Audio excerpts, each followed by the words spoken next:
What's going on, everybody? So this weekend we got Cinco de Mayo, and it wouldn't be Cinco de Mayo if it wasn't for Canelo Alvarez fighting. Now, he is facing William Scull. Now, I didn't know much about William Scull until I looked into it, but there's actually a chance that this could be a pretty good fight. So I'll be talking about the main event and the Martin Bakole fight and giving my predictions and how I think they will go. But real quick, before I get into the video, 96% of you guys aren't subscribed, so if you like boxing, influencer boxing, or UFC content, I post 3 to 4 times on this channel at least a week. So make sure you guys subscribe. I appreciate you. Alright, so first fight I'm going to be talking about is Martin Bakole versus Efe Ajagba. I think I'm pronouncing that right. I'm not certain, but I actually didn't know much about Efe Ajagba, but I watched some tape on him. He's very slim for a heavyweight, but he's very long. He's very patient and technical. He uses his jab very well. He jabs to the body, jabs upstairs, and that sets up a very powerful 1-2 upstairs as well. He does very well slipping punches too. He doesn't really fight like a heavyweight does. He isn't as reckless. He isn't as hard hitting, but when he does set up that 1-2 well, he does hit you pretty hard. Efe Ajagba is also very good at slipping punches. He can counter very well as well. He doesn't really move like a heavyweight. That's why this fight is pretty interesting, because Martin Bakole also has very good speed at heavyweight. He has very good hand speed. He throws a bit awkwardly, but you can't really say it's sloppy because it is technical at the same time. It's just his uppercut comes all the way from hell to the heavens. You really can't tell when that's coming because, especially if your guard is up, there's just no chance that you see it. He gets stoppages very often because of his hand speed and his combination work. He mixes up upstairs, downstairs, everything, straight punches, everything. He doesn't even need to land flush to drop you. With how he throws, he can catch you with a glancing shot and it could drop you. He more so gets stoppages instead of knockouts. He doesn't really have that one-punch power at heavyweight, but Efe Ajagba is a lot slimmer than him, so I wouldn't write it off completely. But Efe Ajagba is also very technically sound, especially with his defense. He is very tight and sturdy with his stance. His hands are always up. He is very technical. He doesn't let his hands drop whatsoever. And like I said, he does very well slipping punches. But Martin Bakole's power is probably a bit too much at this weight difference. Like, I would assume that Efe Ajagba is probably about like 205, 210. And Martin Bakole is probably around 250 at least. He's a big boy, so I could definitely see Martin Bakole hurting Efe Ajagba in this fight. But if it goes to distance, it definitely could be Efe Ajagba. But the thing is, Martin Bakole, he is sneaky technical. So this is going to be a good fight, I feel like. But I just feel like there's going to be a power difference in this fight for the most part. So I'm going to say that Martin Bakole knocks out Efe Ajagba late in the fight. He probably will work the body. And since Efe Ajagba is so tight upstairs, he's probably going to have to land on the body for him to drop those hands. And then Martin Bakole could land well upstairs.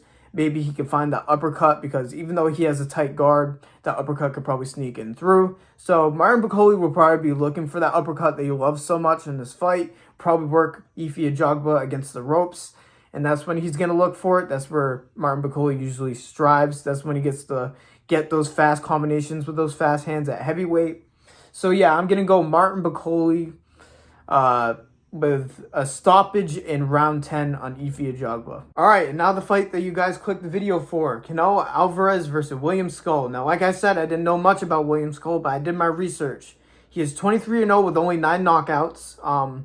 He is more of a patient fighter. He definitely has power in his hands. We've seen it when he lets his hands go. But he is more patient, and he will try to outpoint you, especially in this fight with Canelo Alvarez, where I think the power differential is very drastic. Because as we know, Canelo Alvarez has that one-punch knockout power. He is also probably the best in the world at setting up his shots. He'll look like he's going to your body, and all of a sudden you're out cold on the canvas. So this is definitely a fight where William Scull is going to be more patient, maybe even more patient than he thinks. He said that his key to this fight and what he's going to do to win is patience and speed. So that's why I think it's going to be. He's going to try to outpoint Canelo, which is a very dangerous strategy. Playing patient with Canelo gets you hurt sometimes, because if you get tit for tat for him, he can set up a shot that is devastating for you. We've seen Canelo Alvarez struggle the most when he's up against the ropes, like someone against Bivol, where he can't really use his footwork and his head movement, which he is probably the best in the world at too. Obviously, Canelo is the best in the world almost at his weight class, so Obviously, I'm going to be saying that a million times if I describe his attributes, but William Scull is way smaller than Canelo. You can see it when you watch him fight and you watch Canelo fight. Obviously, Canelo is very built for his weight class. He's built like a pit bull, but William Scull isn't like completely out of this fight by any means because he has elite footwork. That is the first thing that popped out to me when I watched him. He gets in and out of range very fast. He gets his head off center line very well. He has very good shot selection. I just feel like you need that threat of power for Canelo Alvarez for him to not be as engaged, but I think Canelo Alvarez is going to be very comfortable walking forward in this fight because, yeah, William Scull has power, but it's not like elite at his weight class or any means. And Canelo Alvarez has faced the elite of elite, and Canelo Alvarez has an iron chin, so it's not like Canelo Alvarez is going to be very worried about William Scull's power. Like I said, I think William Scull is probably going to try to outpoint Canelo, but I think that will get him in danger if he fights too patient in this fight. He's going to have to take long combinations if they're there, if he has Canelo against the ropes, because that's what Dimitri Bivol did.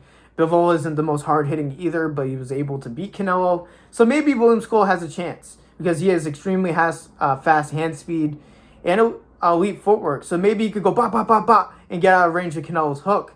Maybe there is a chance if he fights the fight like that. But Canelo Alvarez has that one-punch power, and he can set it up. And maybe he'll be able to slip the shots of William Scull and catch him with a counter.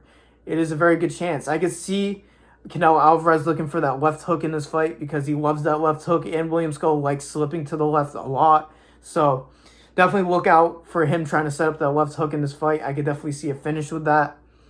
I feel like I predict finishes very often on this channel when it comes to boxing. I know they're not that common, but this definitely screams a finish to me just because of the size difference. I think if William Scull takes a shot from Canelo Alvarez, it will be a finish. So what I'm going to say is I think Canelo Alvarez is going to get this done fairly early, meaning round 5. I think he's going to land that left hook in round 5. I think William Scull will do very good the first 3 rounds, and then Canelo will get into his groove and then start landing, and then eventually he'll land that left hook to finish him in round 5. So, yeah, I think William Scull is very good, don't get me wrong. I just think the size difference and the power difference is drastic in this fight. I think that he will be able to use his footwork to get him out of trouble in the first few rounds, like I said. But I don't know, man. I could definitely see Canelo Alvarez hurting William Scull. Let me know if you guys agree. I'm going to take Canelo Alvarez by KO in round 5. All right, those are my predictions for the card this Saturday. Let me know if you guys disagree in the comments down below. Obviously, I didn't talk about the co-main event because I don't know the two boxers, to be honest. I didn't want to speak on any predictions for a fight I feel like I can't call. So please fill me in on the other fights on this card. Obviously, I'll be watching the full event regardless. So I'll be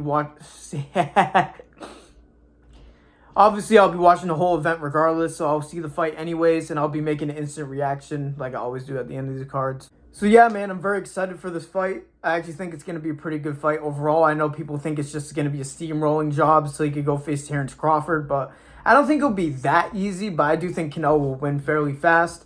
And then obviously Canelo versus Terrence Crawford is a super fight. I'm excited for that. And then apparently Chris Eubank Jr. is after that for Canelo. So we'll see. Make sure you guys like the video, subscribe, turn on notifications, all that. I made my prediction for the New York City card yesterday with Ryan Garcia, Devin Haney, Teofimo Lopez, all of them. I'll leave the link to that video in the description. I'm grinding this week. I got a prediction video tomorrow for the Inoue fight, then obviously the instant reaction for all 3 fights this weekend. So make sure you guys subscribe for sure. Thank you guys for listening to me yap like usual. God bless every single one of you, and peace out.